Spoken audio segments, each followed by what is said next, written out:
Olá, confrades, tudo bem? Eu sou o Bob Júnior e hoje a gente vai responder perguntas que você sempre quis saber sobre vinho. Vamos com a gente!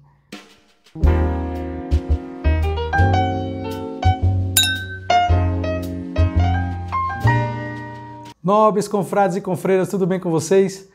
Hoje a gente vai falar um pouquinho aqui de perguntas que eu recebo aí nas redes sociais, tá? Tenho recebido aí dos confrades e das confreiras assuntos muito bacanas para desmistificar, tá bom? Mas olha só, se você quiser aprender sobre vinhos de forma simples, de forma fácil, se inscreve aqui no canal Confrade Confreira e também deixa teu like aqui no vídeo, tá bom? Pro YouTube aí divulgar os nossos vídeos, as nossas videoaulas para os confrades e as confreiras aí aprenderem um pouquinho mais sobre vinho a cada dia. Vamos nessa, Bob Júnior? Gente, olha só, eu recebi várias perguntas, tenho recebido aí várias perguntas sobre vinhos, dúvidas do dia a dia, dúvidas básicas, então eu vou catalogando, tá? E aí a gente tem essas duas edições, tá? 20 perguntas que você sempre quis saber sobre vinho, essa é a primeira parte e a gente já vai começar aqui sem muita enrolação, tá, Bob Júnior? Olha só, gente, eu vou aqui falar da primeira pergunta. Bob, a gente deve cheirar o vinho antes de provar, antes de beber?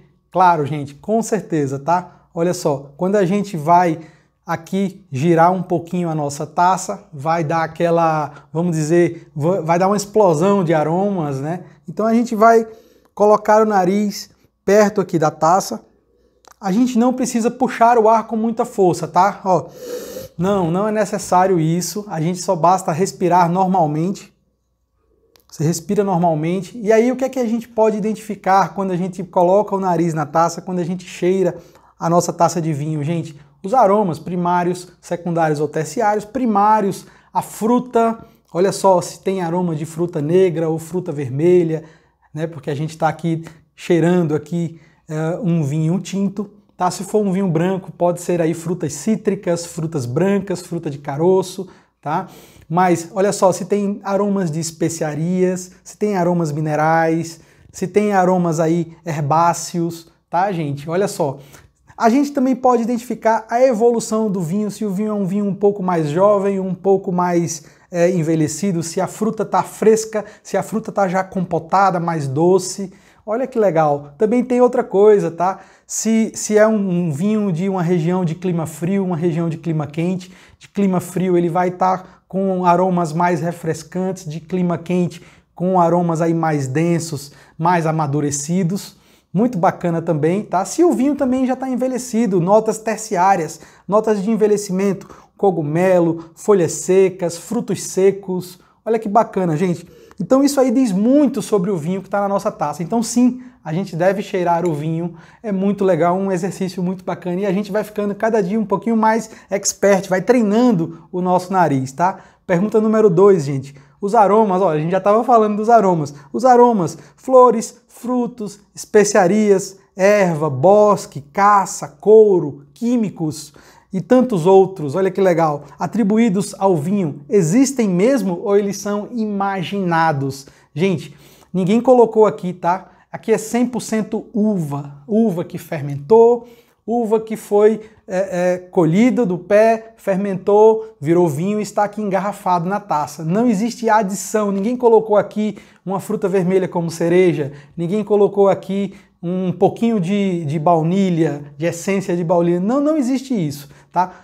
Os aromas são oriundos de transformações químicas e as cadeias químicas aqui que o vinho vai se transformando, ela tem similaridade com as cadeias químicas que exalam esses aromas em outros lugares, em outras substâncias. Então, uma cadeia química que evoluiu aqui para uma fruta mais madura vai estar muito parecida com a cadeia química de uma fruta madura também. Então, a gente vai ter essa similaridade. E assim com todos os outros, couro, carne, cogumelo, flores secas, folhas secas, notas florais, notas frutadas.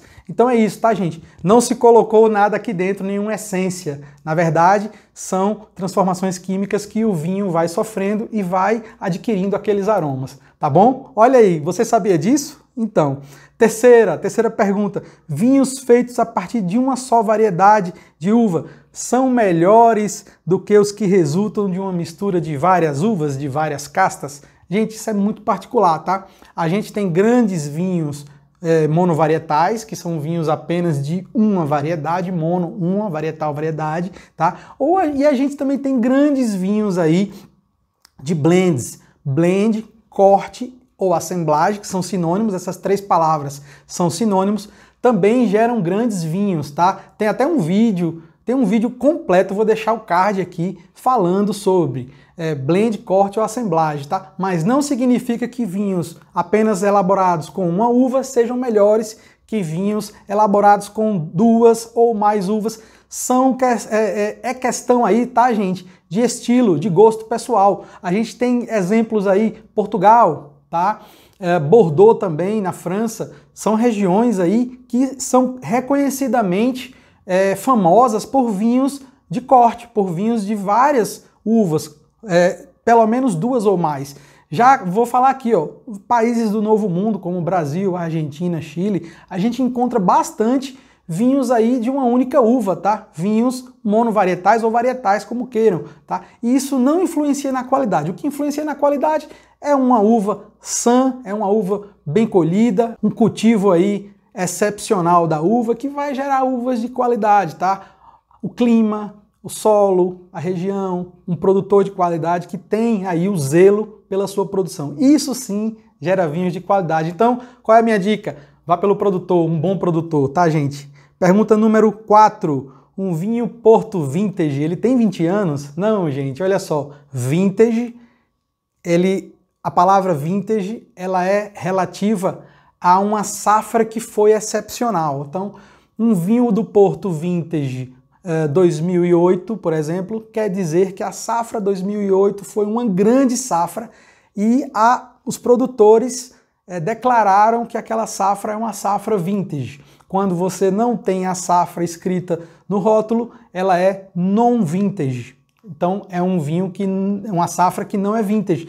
A gente tem muito isso no vinho Ruby, no vinho Tawny, tá, gente? Então a gente tem essa questão aí do non-vintage. A mesma coisa nos espumantes, muito similar nos espumantes. Quando vem descrito a safra, é um vinho, um espumante, um champanhe vintage, e quando não tem, é non-vintage, tá, gente? Então a gente já sabe que quando foi vintage, é porque aquela safra ali foi maravilhosa, excepcional, clima perfeito, colheita perfeita, uvas extraordinárias, tá? Para vinhos fantásticos, aí, vinhos de altíssima qualidade. Pergunta número 5, tá, gente? As uvas utilizadas nos vinhos doces são maduras ao ponto de estarem podres? Não, tá, gente? Não, olha só. A gente tem alguns métodos de produção para que os vinhos doces sejam elaborados, tá? Olha só, a gente tem nos espumantes o método Asti, que quando se interrompe a primeira fermentação, ainda deixando açúcar residual dentro do vinho, porque na fermentação as leveduras vão ali, comem o açúcar, transformam o açúcar em álcool, então você interrompe a fermentação antes de acabar aquele açúcar, então sobra álcool e sobra açúcar residual natural das uvas, tá? Eu não estou aqui falando de vinho brasileiro suave, eu estou falando dos grandes vinhos doces, vinhos de sobremesa do mundo. Vinho colheita tardia, tá, gente? No vinho colheita tardia, a gente tem aí as uvas colhidas um pouquinho depois para ficarem mais maduras, para terem mais açúcares, então a gente vai conseguir atingir um nível de álcool, certo nível de álcool, o enólogo interrompe a fermentação, vai sobrar também álcool e açúcar, tá, gente? É isso aí. Tá bom? Olha que legal, você sabia disso? O açúcar não é adicionado, o açúcar é natural das uvas, tá? Vamos lá, gente.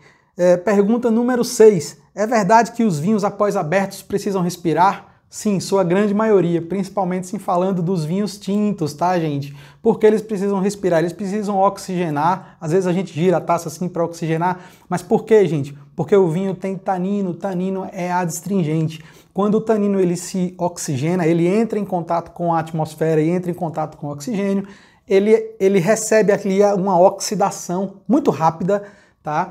E ele fica mais macio, mais sedoso, mais agradável de beber. Olha que legal, você sabia disso? Então, vamos lá, gente. Pergunta número 7. Se não beber o vinho de uma só vez, uma garrafa, posso guardá-la sem que o vinho estrague? Pode, tá? Pode. Tem alguns cuidados, eu até separei aqui para vocês.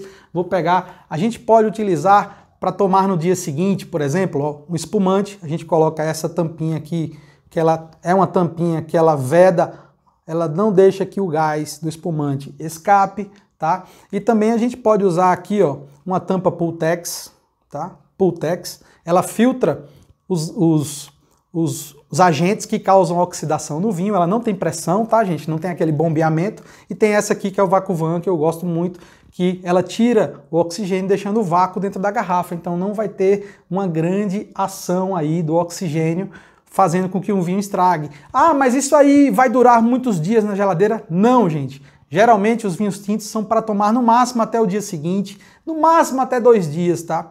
O vinho branco ele pode durar um pouquinho mais, uns 2 ou 3 dias, tá bom? Espumante eu sugiro que beba no máximo no dia seguinte. Mas olha só, o branco, o tinto, você vai perceber aí um envelhecimento ultra rápido, tá? Depois de aberto. Então, não é para você deixar vários dias, tá bom? Não é para deixar vários dias. Tem alguns vinhos tintos muito rústicos que ficam até melhores no dia seguinte. Você pode viver essa experiência, tá bom? Vamos lá, tá, gente? Pergunta número 8. Pergunta número 8. O vinho branco deve ser servido muito gelado, Bob? Não muito gelado, tá?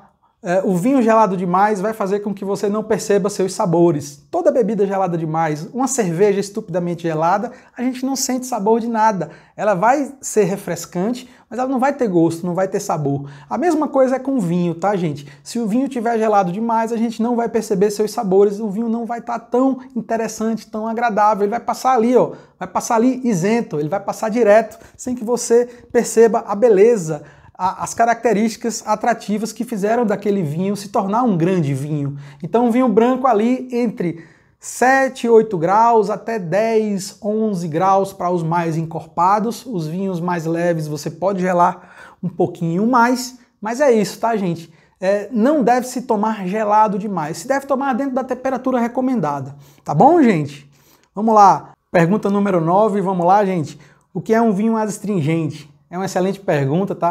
Eu vou falar para vocês, tem ligação com as duas perguntas que a gente falou aqui, de oxigenar um vinho, de guardar um vinho de um dia para o outro.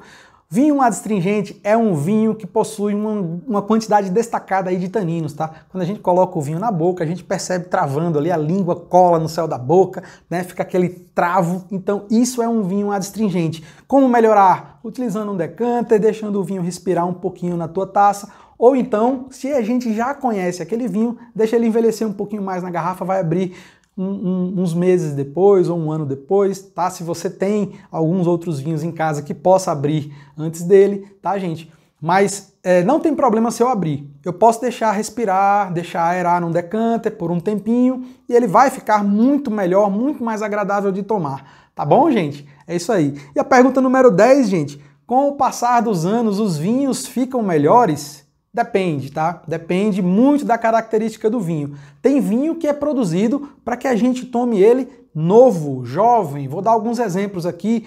Um Beaujolais Nouveau, que é um vinho da uva Gamay, da região ali de Beaujolais, próximo da Borgonha, na França, são vinhos para se beberem novos, jovens, o mais novo possível, porque a característica dele é fruta vibrante, muita fruta, boa acidez, um vinho para você tomar até nos dias quentes, vinhos mais levinhos, espumante brasileiro, gente, elaborado pelo método Charmat, nosso Brut Rosé, tá? A gente tem aí diversos produtores, diversas opções de espumante brasileiro elaborado pelo método Charmat e que eles são feitos para beberem novos, não são vinhos para envelhecer. Quanto mais novo possível, tá? Muitos vinhos brancos também, de Sauvignon Blanc, Riesling, também são vinhos para beberem jovens, tá? Vinhos tintos também, vou falar para vocês aqui, elaborado pelo método de maceração carbônica, onde se extrai menos taninos, o vinho fica mais frutado, vinho mais jovem, vinhos que não passam em madeira, vinhos que não passam em barrica,